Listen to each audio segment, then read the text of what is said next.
Why do people say that the invincible Jotaro's hat is the real body, while the body itself is star platinum? Although they recovered the stand disc, Jotaro has almost no consciousness left. He appears to be awake in a monk-like meditative pose, but in reality, he's been continuously sleeping for 24 hours. Under the care of the Speedwagon Foundation's world-class medical team, his life can only be sustained through machines. Without the memory disc, he's basically a living corpse. However, tests show that Jotaro still has learning ability, though he can barely remember 30 English words. He can't even understand why his name is Jotaro Kujo. Even when shown a photo of his daughter Jolin, there's still no reaction whatsoever. If this condition continues, Jotaro will experience muscle atrophy from lack of movement and eventually die. Right now, Jolin must retrieve the memory disc as soon as possible to bring him back to full strength. Just then, when the doctor tries to touch Jotaro's hat up close, something strange happens. Unexpectedly, Jotaro instinctively defends himself by summoning Star Platinum and delivers an aura punch on the spot. He nearly sends the attending physician to meet his maker right then and there. As everyone bandages the doctor's wounds, they suddenly notice that the broken glass bottle has cut Jolin's name into Jotaro's arm. Maybe it's just a coincidence, but as a father, he's still concerned about his daughter's safety.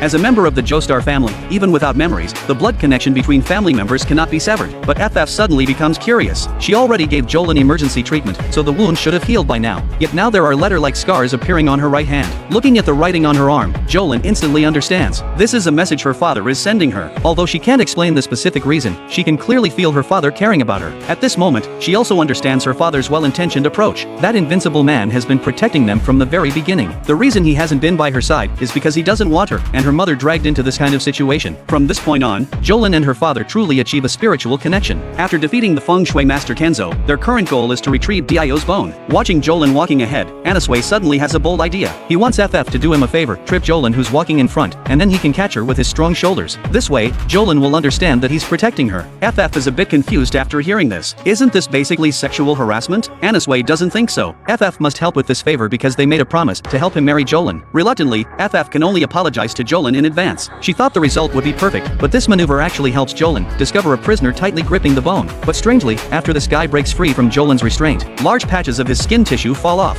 Seeing him trying to escape, FF immediately fires 2 shots hitting his calves. The 3 immediately rush up the stairs in pursuit. FF wants to keep shooting to stop him, but Anasue yells at her to stop. Because the guy's body is starting to mutate, his bones are growing wildly in an instant. From a short person at first, he's now taller than Anasue. Just as FF is about to make him turn around, a horrifying and familiar scene appears.